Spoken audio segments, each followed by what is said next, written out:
৩৫ ক্ষেপণাস্ত্র ছুড়ল ইরান, আর ভেঙে পড়েছে ইসরায়েলের আকাশের ঢাল। সকাল, কিন্তু সূর্যের আলো নয়, আকাশ ভরে গেছে আগুনে।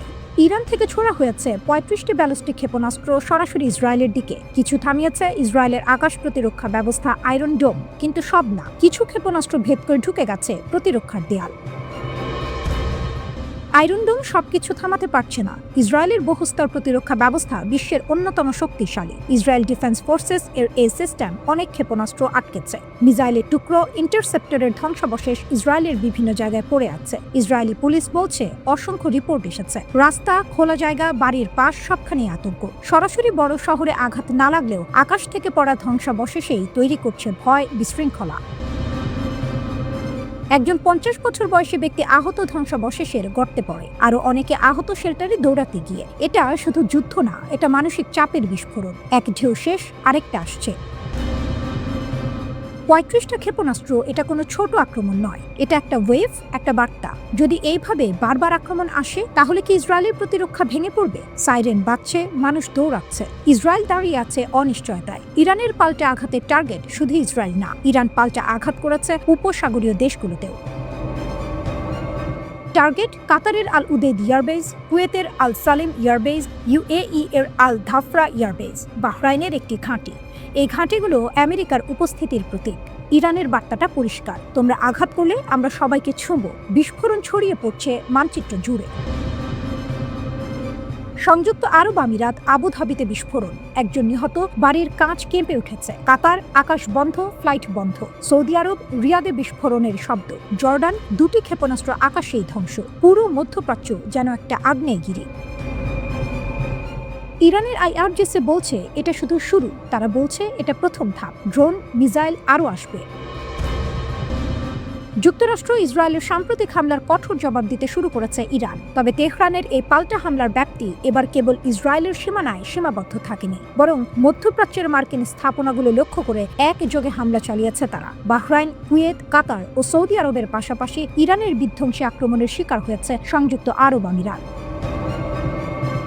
এই সামরিক পদক্ষেপের পর বিশ্লেষকদের মাঝে এখন বড় প্রশ্ন, কেন আরব দেশগুলোর মধ্যে আমিরাতকে এত গুরুত্ব দিয়ে লক্ষ্যবস্তু বানালো ইরান? এই বৈরিতার নেপথ্য কারণ খুঁজতে ফিরতে হবে ২০২০ সালে। সেই বছরের সেপ্টেম্বরে ঐতিহাসিক আব্রাহাম অ্যাকর্ড স্বাক্ষরের মাধ্যমে ইসরায়েলের সঙ্গে দীর্ঘদিনের কূটনৈতিক বরফ গলিয়ে সম্পর্ক স্বাভাবিক করে সংযুক্ত আরব আমিরাত ও বাহরাইন। যদিও উপসাগরীয় দেশগুলো আগে থেকেই অনানুষ্ঠানিকভাবে ইসরায়েলের সঙ্গে যোগাযোগ রাখত, তবে এই চুক্তির মাধ্যমে তা প্রকাশ্য রূপ পায়। বিশেষ করে ২০১৫ সালে আবুধাবিতে ইসরায়েলের প্রথম কূটনৈতিক মিশন খোলার পর থেকেই দুই দেশের ঘনিষ্ঠতা বাড়তে থাকে, যা মূলত ইরানের আঞ্চলিক প্রভাব ঠেকানোর একটি কৌশল হিসেবে দেখেছে তেহরান।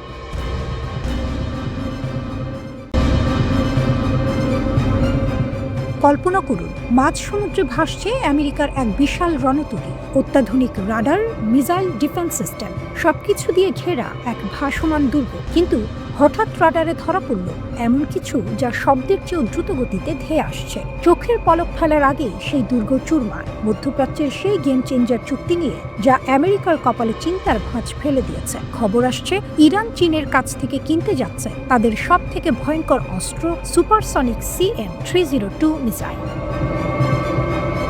কেন এই চুক্তি এত গুরুত্বপূর্ণ? আপনারা হয়তো ভাবছেন ইরান তো আগে থেকেই মিসাইল বানায়, তাহলে চীনের থেকে কেন কিনছে? এর উত্তর হলো সুপারসনিক স্পিড। এই মিসাইলগুলো শব্দের চেয়েও কয়েক গুণ দ্রুত চলে এবং সমুদ্রের খুব নিচু দিয়ে উড়ে যায়। ফলে বড় বড় জাহাজের ডিফেন্স সিস্টেম একে শনাক্ত করার আগেই এটি আঘাত হানে। প্রায় ২৯০ কিলোমিটার দূর থেকে এটি নিখুঁতভাবে লক্ষ্যভেদ করতে পারে। বিশেষজ্ঞদের মতে এই মিসাইল যদি ইরানের হাতে আসে, তবে পারস্য উপসাগরে মার্কিন নৌবাহিনীর জন্য টিকে থাকা কঠিন হয়ে পড়বে।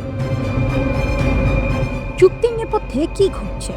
রয়টার্সের রিপোর্ট অনুযায়ী এই চুক্তির আলোচনা চলছিল প্রায় 2 বছর ধরে, কিন্তু আসল মোড় ঘোরে গত বছরের জুন মাসে। ইসরায়েল ও ইরানের মধ্যে 12 দিনের সেই রক্তক্ষয়ী যুদ্ধের পর ইরান বুঝতে পারে তাদের আরও উন্নত প্রযুক্তির প্রয়োজন। সূত্রের খবর, গত গ্রীষ্মে ইরানের উপ প্রতিরক্ষামন্ত্রী মাসউদ ওয়াইও স্বয়ং বেইজিং সফর করেছেন। অর্থাৎ চুক্তিটি এখন একদম শেষ পর্যায়ে। ইরান বলছে মিত্রদের সঙ্গে আমাদের প্রতিরক্ষা চুক্তি আছে, আর এটাই তা কাজে লাগানোর সঠিক সময়। আমেরিকার প্রতিক্রিয়া ও ট্রাম্প ফ্যাক্টর। এদিকে ওয়াশিংটনে কিন্তু বেশ উত্তেজনা। হোয়াইট হাউস সরাসরি কিছু না বললেও প্রেসিডেন্ট ডোনাল্ড ট্রাম্পের সুর আগের মতোই করা। ট্রাম্প স্পষ্ট করে দিয়েছেন, হয় ইরানকে নতুন কোনো চুক্তিতে আসতে হবে, না হলে আগের চেয়েও কঠোর নিষেধাজ্ঞার মুখোমুখি হতে হবে। এখানে একটি আইনি জটিলতাও আছে। 2015 সালের পরমাণু চুক্তির পর ইরানের ওপর থেকে জাতিসংঘের অস্ত্র নিষেধাজ্ঞা উঠে গিয়েছিল, কিন্তু গত সেপ্টেম্বর থেকে আমেরিকা আবারও সেই নিষেধাজ্ঞা পুনর্বহাল করার দাবি তুলেছে। এই পরিস্থিতিতে চীন যদি সত্যি ইরানকে এই উন্নত মিসাইল সরবরাহ করে, তবে তা হবে আন্তর্জাতিক ভূ রাজনীতিতে এক বিশাল চ্যালেঞ্জ। চীন কেন ইরানকে সাহায্য করছে? প্রশ্ন ওঠা স্বাভাবিক। চীন কেন এই ঝামেলায় জড়াতে চাইছে? তেল। ইরান চীনের অন্যতম বড় তেল সরবরাহকারী। কৌশলগত অবস্থান। আমেরিকাকে চাপে রাখতে ইরানের মতো এক শক্তিশালী মিত্র চীনের খুব প্রয়োজন। ইসরায়েলের গোয়েন্দা কর্মকর্তা ড্যানি সিট্রিনোয়েক্স বলেছেন, ইরান যদি এই সুপারসনিক সক্ষমতা পেয়ে যায়, তবে পুরো যুদ্ধের সমীকরণ বদলে যাবে। এটি প্রতিহত করা প্রায় অসম্ভব বললেই চলে। একদিকে ট্রাম্পের কড়া হুঙ্কার, অন্যদিকে চীন ইরানের এই মহাচুক্তি। ইরান যদি এই মিসাইল হাতে পায়, তবে আমেরিকা কি সত্যি হামলা করার সাহস দেখাবে, নাকি ড্রাগন আর পারস্যের এই বন্ধুত্ব নতুন কোনো বিশ্বযুদ্ধের ইঙ্গিত দিচ্ছে?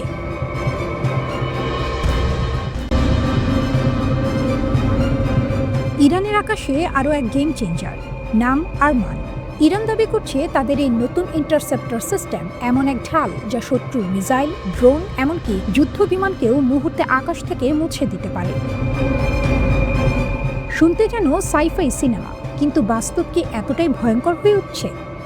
যখন ডোনাল্ড ট্রাম্প সরাসরি সতর্ক করছেন সামরিক পদক্ষেপ টেবিলে আছে, ঠিক তখনই পারস্য উপসাগরের দিকে এগিয়ে যাচ্ছে মার্কিন যুদ্ধজাহাজ, বিমানবাহী রণতরী, ফাইটার জেট। আর ঠিক সেই মুহূর্তেই ইরান সামনে আনছে তাদের নতুন প্রতিরক্ষা ব্যবস্থা। টাইমিংটা কি কাকতালীয়? ইরানের দাবি অনুযায়ী আরমান সিস্টেম একসাথে 24টি লক্ষ্যবস্তু ট্র্যাক করতে পারে। শুধু তাই নয়, এটি প্রায় ম্যাক 5 গতিতে ছুটে আসা লক্ষ্যবস্তুকেও ধ্বংস করতে পারে। ভাবুন একবার, একসাথে আকাশে ছুটে আসছে drone, cruise missile, ballistic missile, আর নিচ থেকে উঠছে একের পর এক প্রতিরোধী আগুন। এটা কি সত্যিই আকাশে আগুনের দেয়াল? ইরান বলছে হ্যাঁ। আরমানের সবচেয়ে বড় শক্তি হচ্ছে এর 360 ডিগ্রি কভারেজ, মানে কোনো নির্দিষ্ট দিকে ঘোরাতে হবে না। যেদিক থেকেই আক্রমণ আসুক, সরাসরি জবাব। এর রেঞ্জ প্রায় 120 কিলোমিটার আর উচ্চতা 27 কিলোমিটার পর্যন্ত লক্ষ্যবস্তুতে আঘাত করতে পারে। সবচেয়ে চমকপ্রদ বিষয়, টার্গেট শনাক্ত করার পর মাত্র 3 মিনিটের মধ্যে প্রতিরোধী মিসাইল ছুড়ে দিতে পারে। অর্থাৎ সময় নেই, ভুলের সুযোগ নেই। আরেকটা বড় পরিবর্তন হলো এই সিস্টেম সম্পূর্ণ মোবাইল। আগের বড় সিস্টেম যেমন বাভার 373 এর মতো নয়। আরমান একাই কাজ করতে পারে নিজস্ব রাডার, নিজস্ব লঞ্চার নিয়ে। মানে একে খুঁজে ধ্বংস করা আরও কঠিন। ইরান আরও দাবি করছে এই সিস্টেমে ব্যবহৃত ইন্টারসেপ্টর মিসাইলগুলো উন্নত ফ্র্যাগমেন্টেশন ওয়ারহেড দিয়ে তৈরি, যা আকাশে বিস্ফোরিত হয়ে লক্ষ্যবস্তুকে টুকরো টুকরো করে দিতে পারে। শুধু কাগজে নয়, ইরান আগে এই ধরনের প্রযুক্তি ব্যবহার করে উপসাগরীয় অঞ্চলে মার্কিন ড্রোন ভূপাতিত করার কথাও বলেছে। তাহলে কি সত্যিই মার্কিন যুদ্ধ বিমান, টমাহক মিসাইল, এমনকি স্টেলথ ড্রোন সবকিছু এখন ঝুঁকির মুখে? উত্তরটা এত সহজ নয়, কারণ বাস্তব যুদ্ধ আর প্রদর্শিত ক্ষমতার মধ্যে সবসময় একটা ফাঁক থাকে।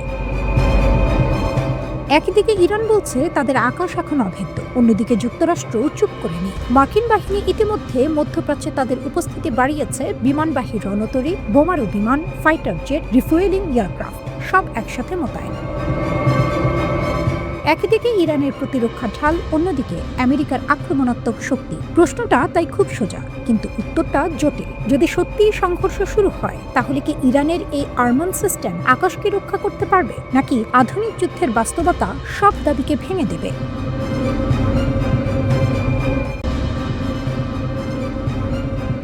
মধ্যপ্রাচ্যে যুদ্ধের প্রস্তুতি। একদিকে ইরানকে ঘিরে উত্তেজনা, অন্যদিকে হঠাৎ এমন এক ঘটনা সামনে এলো যা ওয়াশিংটনের ভেতরেই কাঁপন ধরিয়ে দিয়েছে। প্রশ্নটা সোজা, যুক্তরাষ্ট্র কি বড় ধরনের গোয়েন্দা ধাক্কা খেল? ঘটনার কেন্দ্রে একজন মানুষ, একজন সাবেক মার্কিন বিমান বাহিনীর পাইলট, নাম জেরাল্ড এডি ব্রাউন জিয়ার, যিনি একসময় যুক্তরাষ্ট্রের সবচেয়ে উন্নত যুদ্ধ বিমান উড়িয়েছেন। আজ তিনি অভিযুক্ত চীনের জন্য কাজ করার। মার্কিন তদন্ত সংস্থা ফেডারেল ব্যুরো অফ ইনভেস্টিগেশন তাকে গ্রেপ্তার করেছে। অভিযোগ, তিনি গোপনে চীনের সামরিক বাহিনীকে প্রশিক্ষণ দিয়েছেন। এটা শুধু কোনো সাধারণ অভিযোগ না, এটা এমন এক অভিযোগ যা সরাসরি যুক্তরাষ্ট্রের জাতীয় নিরাপত্তাকে হুমকির মুখে ফেলতে পারে। ব্রাউন প্রায় 20 বছর মার্কিন বিমান বাহিনীতে কাজ করেছেন। তিনি চালিয়েছেন বিশ্বের সবচেয়ে আধুনিক স্টেলথ যুদ্ধ বিমান F-35 লাইটনিং II এবং F-22 র্যাপটর। এই বিমানগুলো শুধু যুদ্ধ বিমান নয়, এগুলো যুক্তরাষ্ট্রের সামরিক শক্তির প্রতীক। এগুলোর কৌশল, প্রযুক্তি, অপারেশনাল পদ্ধতি সবকিছুই অত্যন্ত গোপন। কিন্তু অভিযোগ বলছে এই গোপন জ্ঞানই নাকি ব্রাউন পৌঁছে দিয়েছেন চীনের হাতে। তদন্তে জানা গেছে 2023 সালের ডিসেম্বর থেকে তিনি চীনে অবস্থান করেছেন। এই সময় তিনি চীনের পিপলস লিবারেশন আর্মি এয়ার ফোর্সের পাইলটদের সরাসরি প্রশিক্ষণ দিয়েছেন। ভাবুন একবার, যে মানুষটি একসময় আমেরিকার হয়ে যুদ্ধের প্রস্তুতি নিয়েছেন, সেই মানুষই এখন প্রতিপক্ষ দেশের পাইলটদের শেখাচ্ছেন কিভাবে যুদ্ধ করতে হয়। মার্কিন বিচার বিভাগ বলছে এটি সরাসরি আর্মস এক্সপোর্ট কন্ট্রোল অ্যাক্ট লঙ্ঘন। এই আইনের অধীনে সরকার অনুমতি ছাড়া কোনো বিদেশি সেনাবাহিনীকে প্রশিক্ষণ দেওয়া সম্পূর্ণ অবৈধ। যুক্তরাষ্ট্রের ন্যাশনাল সিকিউরিটি বিভাগের কর্মকর্তা জন এইজবার্গ বলেছেন, যে মানুষকে দেশের নিরাপত্তার দায়িত্ব দেওয়া হয়েছিল সে এখন সেই জ্ঞান অন্য দেশের হাতে তুলে দিচ্ছে। এখানেই শেষ না, FBI এর কাউন্টার ইন্টেলিজেন্স বিভাগের কর্মকর্তা রোমান রোজহ্যাভসি সরাসরি অভিযোগ করেছেন চীন দীর্ঘদিন ধরে পরিকল্পিতভাবে মার্কিন সামরিক বিশেষজ্ঞদের টার্গেট করছে। মানে এটা শুধু একজনের ঘটনা না, এটা হতে পারে বড় কোনো নেটওয়ার্কের অংশ। সবচেয়ে ভয়ঙ্কর দিকটা কি? বিশেষজ্ঞরা বলছেন ব্রাউন হয়তো এমন কিছু তথ্য দিয়েছেন যা F-35 পাইলটরা কিভাবে রাডার এরিয়া চলে সেই গোপন কৌশল পর্যন্ত পৌঁছে দিতে পারে। যদি সেটা সত্যি হয়, তাহলে শুধু যুক্তরাষ্ট্র নয়, F-35 প্রোগ্রামের সাথে যুক্ত 19টি মিত্র দেশও ঝুঁকির মধ্যে পড়ে যাবে। আরও বড় আশঙ্কা আছে তিনি নাকি পারমাণবিক অস্ত্র বহনের কৌশল সম্পর্কেও তথ্য দিতে পারেন। এখন একটু বড় ছবিটা দেখুন। এই ঘটনা সামনে এলো ঠিক তখনই যখন যুক্তরাষ্ট্রের প্রেসিডেন্ট ডোনাল্ড ট্রাম্প ইরানের বিরুদ্ধে সামরিক পদক্ষেপ নেওয়ার কথা ভাবছেন। অর্থাৎ একদিকে যুদ্ধের প্রস্তুতি, অন্যদিকে নিজের ভেতরেই নিরাপত্তা ফাঁস। এদিকে চীন শুধু বসে নেই, তারা ইতোমধ্যে ইরানকে অস্ত্র, রাডার সিস্টেম, এমনকি স্যাটেলাইট গোয়েন্দা তথ্য দিচ্ছে বলে অভিযোগ উঠেছে।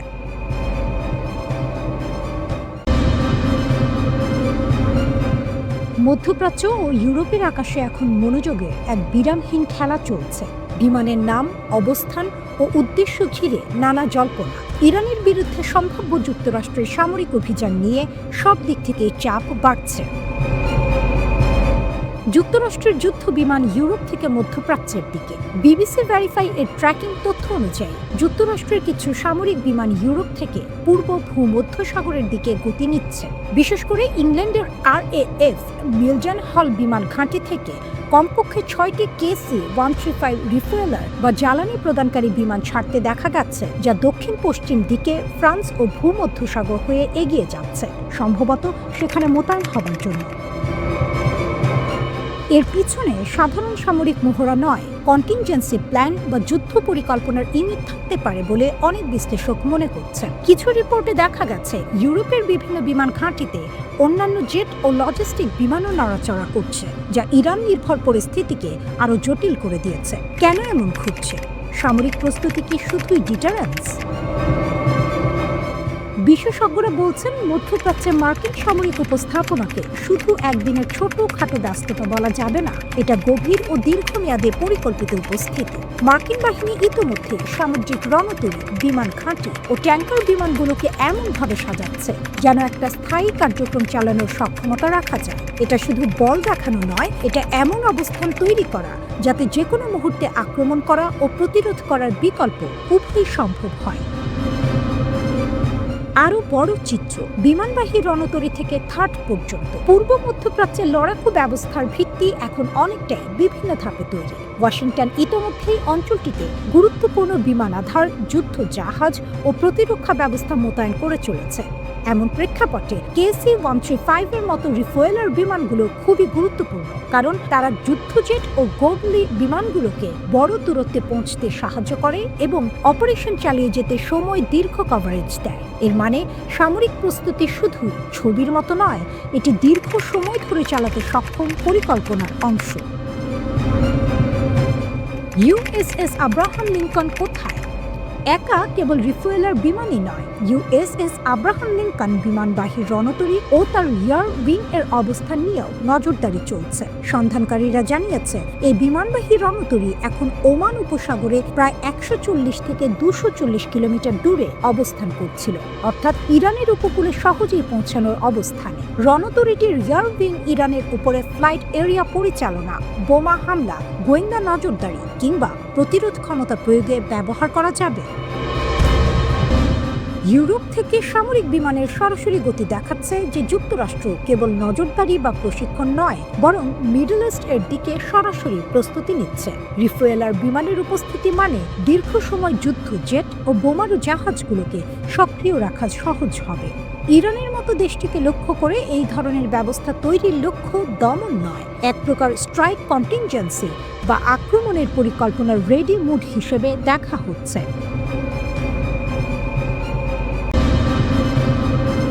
মধ্যপ্রাচ্যের আকাশে এখন এক ধরনের অদৃশ্য চাপা শব্দ। বাইরে থেকে বোঝা যায় না, কিন্তু ভেতরে ভেতরে উত্তাপ বাড়ছে। ইরানের সঙ্গে উত্তেজনা বাড়ার পর যুক্তরাষ্ট্র একাধিক বিমানবাহী রণতরী পাঠিয়েছে ওই অঞ্চলে। বিশাল দানবের মতো সমুদ্রে ভাসছে ইউএসএস আব্রাহাম লিঙ্কন এবং ইউএসএস জেরাল্ড আর ফোর্ড। দূর থেকে দেখলে মনে হবে ভাসমান একটি শহর, 4টি ফুটবল মাঠের সমান লম্বা। উপর দিয়ে যুদ্ধ বিমান ওঠানামা করছে, নিচে হাজারো নাবিকের ব্যস্ততা। এই দৃশ্য অনেকের কাছে শক্তির প্রতীক, কিন্তু শক্তিরও ভয় আছে। বিশ্লেষকেরা বলছেন এই উত্তেজনার আড়ালে আরো বড় একটি সমীকরণ তৈরি হচ্ছে, সেটি চীনকে ঘিরে। প্রতিরক্ষা বিশেষজ্ঞদের ধারণা, ইরান ও যুক্তরাষ্ট্রের টানাপোড়েনকে চীন একটি লাইভ ল্যাবরেটরি হিসেবে দেখছে, মানে নিজেরা সরাসরি যুদ্ধে না জড়িয়ে অন্যের যুদ্ধের প্রস্তুতি দেখে শিখছে। চীনের হাতে আছে DF-26 ধরনের ক্ষেপণাস্ত্র, যাকে অনেকে ক্যারিয়ার কিলার বলে। কয়েক হাজার কিলোমিটার দূর থেকে লক্ষ্যভেদ করতে পারে বলে দাবি করা হয়। আধুনিক মিসাইল প্রযুক্তির যুগে তাই বিমানবাহী রণতরী আর অজেয় নেই, এই কথাই এখন শোনা যাচ্ছে। পেন্টাগনের সাম্প্রতিক কিছু বক্তব্যে উদ্বেগের ইঙ্গিত মিলেছে, বিশেষ করে চীনের উপকূল ঘেঁষে যুদ্ধে জড়ালেই যুক্তরাষ্ট্রের জন্য পরিস্থিতি কঠিন হতে পারে এমন আশঙ্কা স্বীকার করা হয়েছে। প্রযুক্তি, মিসাইল নেটওয়ার্ক, নজরদারি সব মিলিয়ে চীন এখন ভিন্ন এক বাস্তবতা। পশ্চিমা গোয়েন্দা সূত্রের দাবি, ইরানের অ্যান্টিশিপ ব্যালিস্টিক মিসাইল ব্যবস্থাকে লক্ষ্য নির্ধারণে সহায়তা করছে চীন, অর্থাৎ সমুদ্রে ভাসমান মার্কিন রণতরীগুলোর অবস্থান নির্ভুলভাবে ধরতে সহায়তা দেওয়া হচ্ছে। যদি তা সত্যি হয়, তাহলে ব্যাপারটা শুধু ইরান যুক্তরাষ্ট্র বিরোধ নয়, এর ভেতরে আরো বড় খেলা আছে।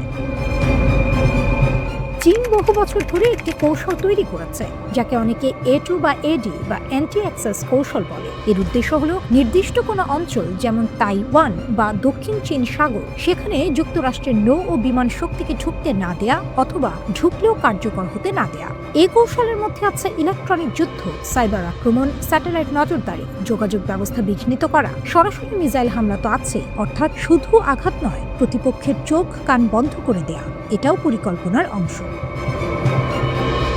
ভাবুন, সমুদ্রে বিশাল এক রণতরী ভাসছে, কিন্তু হঠাৎ তার রাডার বিভ্রান্ত, যোগাযোগ লাইন দুর্বল, আকাশে শত্রু কোথায় তা স্পষ্ট বোঝা যাচ্ছে না। এমন পরিস্থিতিতে শক্তিশালী জাহাজও অসহায় হয়ে পড়তে পারে। বিশ্লেষকেরা মনে করছেন, ইরানকে ঘিরে বর্তমান উত্তেজনা চীনের জন্য এক ধরনের পরীক্ষাগার হয়ে উঠেছে। নিজেরা ঝুঁকি না নিয়েই তারা মার্কিন বাহিনীর চলাফেরা, প্রতিরক্ষা ব্যবস্থা, প্রতিক্রিয়ার ধরন সব পর্যবেক্ষণ করতে পারছে।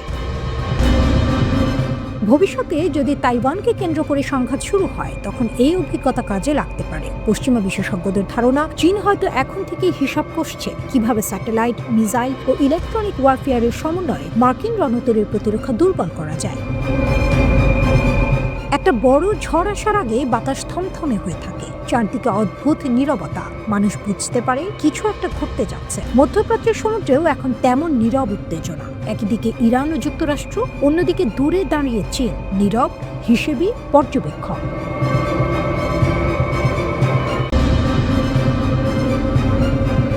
জেনেভার আকাশে কূটনীতির নরম আলো। কথার টেবিলে বসেছিল 3 শক্তি, যুক্তরাষ্ট্র, ইরান ও রাশিয়া। লক্ষ্য ইরান সংকটের সুরাহা, রাশিয়া ইউক্রেন যুদ্ধের রক্তাক্ত অধ্যায়ের ইতি। কিন্তু ইতিহাস কি কখনো এত সহজে বাঁক নেয়? আলোচনা শেষ হতেই অন্য এক মঞ্চে শুরু হলো শক্তির মহড়া। ওমান সাগরের নীল জলে গর্জে উঠছে যৌথ নৌ অভিযান। তেহরান ও মস্কো একসঙ্গে নামছে সমুদ্রের দাবার ছকে। বৃহস্পতিবার থেকে শুরু হচ্ছে এই মহড়া। ইরানের সংবাদ মাধ্যমের ঘোষণা, কূটনীতির পরপরই কামানের শব্দ। এর আগে হরমুজ প্রণালীতে শক্তি দেখিয়েছে ইরানের প্রভাবশালী বিপ্লবী গার্ড কোর। সেটি ছিল স্পষ্ট বার্তা, পারস্য উপসাগরে মার্কিন উপস্থিতি চ্যালেঞ্জহীন নয়। ইরানের সামরিক বাহিনীর মুখপাত্র রিয়ার অ্যাডমিরাল হাসান মাকসৌদুলু জানালেন, ওমান সাগর ও ভারত মহাসাগরের উত্তরাংশে যৌথ মহড়া হবে। কেন এই মহড়া? তেহরান ও মস্কোর ভাষ্য, সমুদ্র নিরাপত্তা জোরদার, নৌবাহিনীর সমন্বয় বৃদ্ধি। কিন্তু প্রশ্ন জাগে, এ কি কেবল নিরাপত্তা, নাকি এটি এক নীরব কূটনৈতিক জবাব? মহড়ার সময় নিরাপত্তার কারণে কয়েক ঘন্টার জন্য হরমুজ প্রণালী বন্ধ থাকবে। এই সরু জলপথ দিয়ে পৃথিবীর বিপুল জ্বালানি পরিবহন হয়। বিশ্ববাজারের শিরায় রক্ত সঞ্চালনের মতোই এই পথ। একে বন্ধ করা মানে বিশ্ব অর্থনীতির হৃদস্পন্দন থমকে দেয়া। জেনেভায় ইরান যুক্তরাষ্ট্রের দ্বিতীয় দফা আলোচনায় মধ্যস্থতা করেছে ওমান। প্রথম দফা হয়েছিল মাস্কাটে। পরমাণু ইস্যু বহুদিনের। গত বছর জুনে ইরান ইসরায়েল সংঘাতে সেই আলোচনা থেমে যায়। তখন ইরানের 3টি পরমাণু স্থাপনায় হামলা চালিয়েছিল যুক্তরাষ্ট্র। সেই ক্ষত শুকোয়নি এখনো। আর ঠিক এই সময়ে তেহরানের মসনদ থেকে উচ্চারিত হলো বজ্রনীনা। আয়াতুল্লাহ আলী খামেনি হুঁশিয়ারি দিলেন, পারস্য উপসাগরে মোতায়েন মার্কিন রণতরীগুলো সমুদ্রের তলদেশে ডুবিয়ে দেওয়া হতে পারে।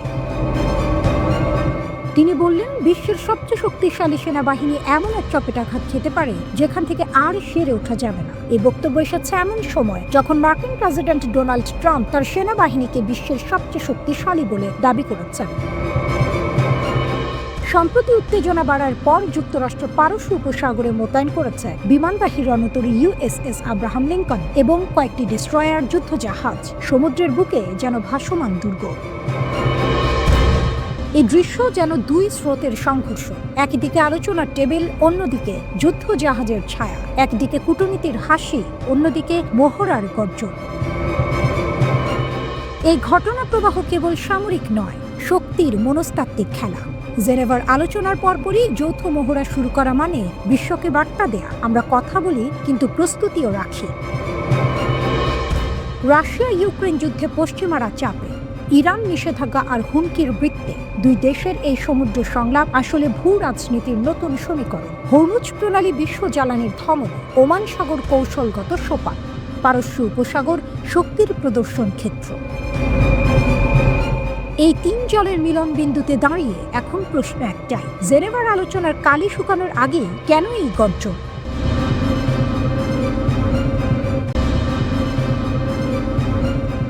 ইরান বনাম আমেরিকা, যুদ্ধ হবে নাকি চুক্তি? মধ্যপ্রাচ্যে এখন একটা ভয়ের আবহ তৈরি হয়েছে। একদিকে আমেরিকা, অন্যদিকে ইরান। দুই পক্ষই শক্তি দেখাচ্ছে, কিন্তু আসলে কি হচ্ছে? কেনই উত্তেজনা? আর সত্যিই কি যুদ্ধ লাগবে? ইরানের ব্যালিস্টিক ক্ষেপণাস্ত্র ব্যবস্থা লক্ষ্য করে হামলা চালানোর জন্য প্রস্তুতি নিচ্ছে ইসরায়েল। এখন অপেক্ষা কেবল যুক্তরাষ্ট্রের সবুজ সংকেতে। এই তথ্য জানিয়েছে ইসরায়েলের সরকারি সম্প্রচার মাধ্যম KAN। খবর তুরস্কের রাষ্ট্র পরিচালিত বার্তা সংস্থা আনাদোলু। KAN জানিয়েছে, ইসরায়েল ইরানের ব্যালিস্টিক ক্ষেপণাস্ত্র হামলা চালাতে পারে। এমন আলোচনা এমন সময় জোরালো হয়েছে যখন যুক্তরাষ্ট্রের প্রেসিডেন্ট ডোনাল্ড ট্রাম্প ইরানের বিরুদ্ধে হামলার নির্দেশ দেবেন কিনা তা নিয়ে ব্যাপক জল্পনা চলছে। ইরান কি করছে লুকিয়ে লুকিয়ে? রয়টার্সের হাতে আসা স্যাটেলাইট ছবি দেখাচ্ছে অবাক করা সব দৃশ্য। ইরান তার সামরিক ঘাঁটিগুলো গোপনে মেরামত করছে এবং আরও শক্তিশালী করছে। তেহরান থেকে মাত্র 30 কিলোমিটার দূরে পার্চিন কমপ্লেক্স ইরানের সবচেয়ে সংবেদনশীল সামরিক স্থাপনাগুলোর একটি। স্যাটেলাইট ছবিতে দেখা যাচ্ছে এখানে নতুন কংক্রিটের ঢাল তৈরি করে উপরে মাটি চাপা দেওয়া হয়েছে। উদ্দেশ্য একটাই, বিমান হামলা থেকে রক্ষা। ইস্পাহান পারমাণবিক স্থাপনায় সুড়ঙ্গের মুখগুলো মাটি দিয়ে ভরাট করা হচ্ছে। সিরাজের কাছে ব্যালিস্টিক মিসাইল ঘাঁটি মেরামত করা হয়েছে। কোন মিসাইল ঘাঁটিতে ক্ষতিগ্রস্ত ভবনে নতুন ছাদ বসানো হয়েছে। সহজ কথায়, ইরান পরবর্তী যে কোনো হামলার জন্য নিজেকে প্রস্তুত করছে। ট্রাম্প কি বলছেন? ডোনাল্ড ট্রাম্প সরাসরি হুমকি দিয়েছেন, বলেছেন পারমাণবিক আলোচনা ব্যর্থ হলে ইরানি সামরিক হামলা হতে পারে, এমনকি B-2 স্টেলথ বোমারু বিমান পাঠানোর কথাও বলেছেন। ট্রাম্পের ভাষ্য হলো ইরান চুক্তি চায়, কারণ চুক্তি না হলে যে পরিণতি হবে সেটা তারা চায় না। আমেরিকা ইতিমধ্যে ইরানের কাছাকাছি সমুদ্রে যুদ্ধ জাহাজ মোতায়েন করেছে। ইরান কি জবাব দিল? ইরানের সর্বোচ্চ নেতা আয়াতুল্লাহ খামেনি পাল্টা হুঁশিয়ারি দিয়েছেন। তার বক্তব্য, পৃথিবীর সবচেয়ে শক্তিশালী সেনাবাহিনীও এমন আঘাত খেতে পারে যেখান থেকে উঠে দাঁড়ানো কঠিন হয়ে যায়। একই সাথে ইরান হরমুজ প্রণালীর দিকে লাইভ মিসাইল ছুড়েছে। কয়েক ঘন্টার জন্য এই গুরুত্বপূর্ণ জলপথ বন্ধ রেখেছে। এটা নিছক মহড়া নয়, এটা বার্তা। হরমুজ প্রণালী কেন এত গুরুত্বপূর্ণ? এই একটা জলপথ দিয়ে সৌদি আরব, কুয়েত, ইরাক, কাতার, বাহরাইন, সংযুক্ত আরব আমিরাত এবং ইরানের তেল ও গ্যাস বহনকারী বিশাল ট্যাঙ্কার যায়। এর বেশিরভাগই যায় এশিয়ার বাজারে। এই পথ বন্ধ হলে বিশ্বের জ্বালানি বাজারে ভূমিকম্প হবে। ইরান জানে এটা, আমেরিকাও জানে। রাশিয়া কোথায়? এই উত্তেজনার মাঝেই রাশিয়ার নৌবাহিনী ইরানের বন্দরে ভিড়েছে। ওমান উপসাগরে যৌথ নৌ মহড়া করেছে। এটা কাকতালীয় নয়। রাশিয়া স্পষ্ট বার্তা দিচ্ছে ইরান একা নয়। আসল পরিস্থিতি কি? দুই পক্ষই আলোচনা চাইছে, কিন্তু দুই পক্ষই শক্তি দেখাচ্ছে। ওমানের মধ্যস্থতায় 2 দফা আলোচনা হয়েছে। ইরান বলছে তারা পারমাণবিক অস্ত্র বানাচ্ছে না, যে কোনো যাচাই বাছাইয়ে রাজি। কিন্তু ইতিহাস বলে, যখন দুই পক্ষ একসাথে আলোচনার টেবিলে বসে আর অস্ত্রের মুখ একে অপরের দিকে তাক করে রাখে, সেই পরিস্থিতি যে কোনো মুহূর্তে বিস্ফোরণ হতে পারে।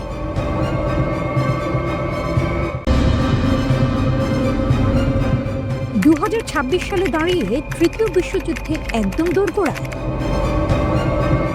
ডোনাল্ড ট্রাম্পের তর্জন গর্জন আর ইরানের পাল্টা হুঁশিয়ারি, সব মিলিয়ে মধ্যপ্রাচ্যের আকাশ এখন বারুদের গন্ধে ভারী। পরিস্থিতি এতটাই চরমে যে কোনো সময় একটা ভুল পদক্ষেপ পুরো পৃথিবীকে বদলে দিতে পারে।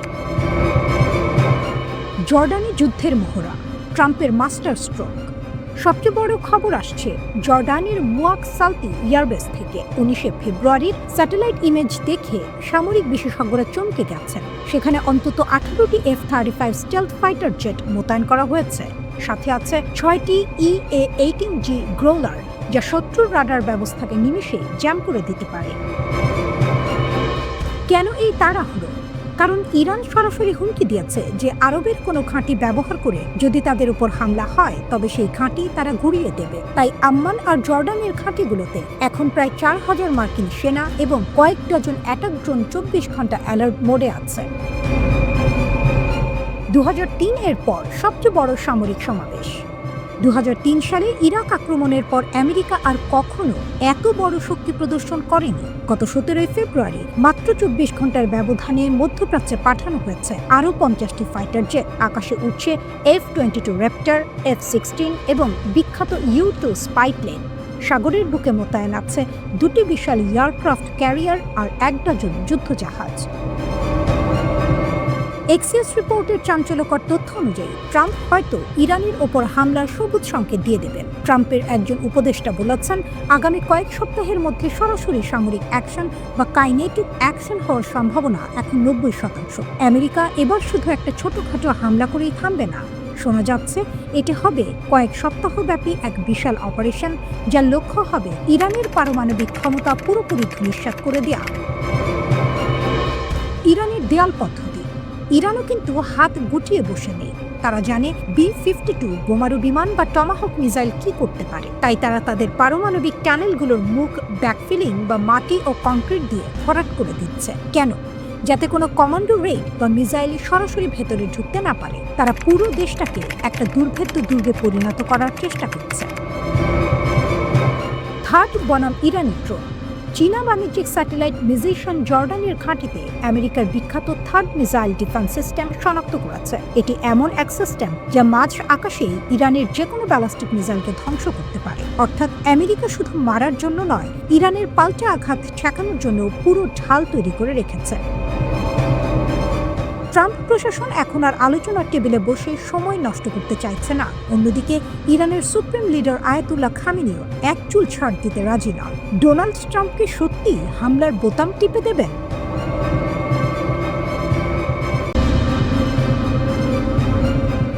ডোনাল্ড ট্রাম্পের হোয়াইট হাউস থেকে আসছে সরাসরি যুদ্ধের হুমকি। অন্যদিকে ইরান আর রাশিয়া মিলে তৈরি করছে এক শক্তিশালী প্রতিরক্ষা দেওয়া।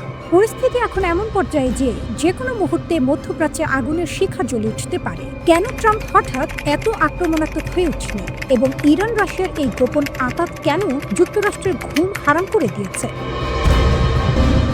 ট্রাম্পের আলটিমেটাম, হয় চুক্তি করো নয়তো ধ্বংস।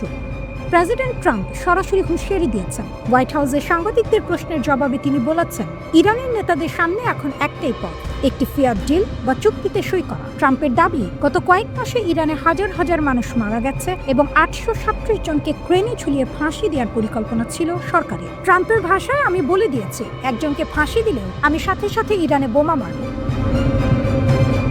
ট্রাম্প এখানে লিমিটেড মিলিটারি স্ট্রাইক বা সীমিত সামরিক হামলার কথা ভাবছেন, অর্থাৎ পুরো যুদ্ধ নয়, বরং ইরানের নির্দিষ্ট কিছু সামরিক বা সরকারি স্থাপনায় নিখুঁত হামলা চালিয়ে তাদের আলোচনার টেবিলে বাধ্য করা।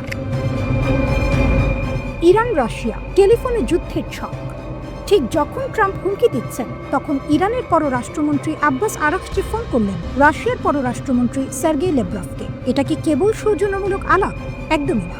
ইরানের দাবি, তারা একটি ন্যায়সঙ্গত চুক্তি চায় যা তাদের পারমাণবিক অধিকার রক্ষা করবে। রাশিয়ার সমর্থন। ল্যাভরভ সরাসরি বলেছেন, ইরানের পারমাণবিক কেন্দ্রে হামলা করা হবে একটি মারাত্মক অপরাধ। এখানে লক্ষ্য করার মতো বিষয় হলো, রাশিয়া আর ইরান এখন কেবল রাজনৈতিক বন্ধু নয়, তারা সামরিকভাবেও একজোট। একদিকে সমুদ্রে জয়েন্ট নেভাল ড্রিল বা নৌমহড়া চলছে, অন্যদিকে রাজনৈতিক টেবিলে তারা আমেরিকার বিরুদ্ধে এক কাট্টা। ঘনিয়ে আসছে কি যুদ্ধের মেঘ? আমেরিকার বিশাল রণতরী ইউএসএস জেরাল্ড আর ফোর্ড এখন ভূমধ্যসাগরে অবস্থান করছে। এটি আমেরিকার সবচেয়ে আধুনিক এবং শক্তিশালী নিউক্লিয়ার পাওয়ার্ড এয়ারক্রাফট ক্যারিয়ার। এর আগে ইউএসএস আব্রাহাম লিঙ্কনও এই অঞ্চলে পৌঁছেছে। অন্যদিকে ইরানও কিন্তু বসে নেই। স্যাটেলাইট ইমেজে দেখা গেছে, গত বছর ইসরায়েলি হামলায় ক্ষতিগ্রস্ত ইরানের ইমাম আলী মিসাইল বেস আবার মেরামত করা হচ্ছে। মাটির নিচে ব্যালিস্টিক মিসাইল লঞ্চ করার সাইলো বা সুড়ঙ্গগুলো নতুন করে তৈরি করা হচ্ছে। অর্থাৎ ইরান যুদ্ধের জন্য পুরোপুরি প্রস্তুত হয়ে টেবিলে বসছে। একটা বড় পাওয়ার গেম চলছে। ওমানের মধ্যস্থতায় জেনেভায় আলোচনা চললেও দুই পক্ষই একে অপরকে বিশ্বাস করতে পারছে না। ট্রাম্প চাইছেন নিজের ইমেজে একটি বড় জয়, একটি নতুন পরমাণু চুক্তি। ইরান চাইছে আমেরিকার অর্থনৈতিক নিষেধাজ্ঞা থেকে মুক্তি, কিন্তু নিজের সামরিক শক্তি না কমিয়ে। রাশিয়া চাইছে মধ্যপ্রাচ্যে আমেরিকার প্রভাব কমিয়ে নিজেদের আধিপত্য বজায় রাখতে। ওয়াল স্ট্রিট জার্নালের রিপোর্ট অনুযায়ী, ট্রাম্প যদি সবুজ সংকেত দেন, তবে আগামী কয়েকদিনের মধ্যে ইরানের ওপর হামলা হতে পারে। তবে এই হামলা কি কেবল ইরানকে চুক্তিতে বাধ্য করবে, নাকি এটি একটি পূর্ণাঙ্গ আঞ্চলিক যুদ্ধের জন্ম দিবে?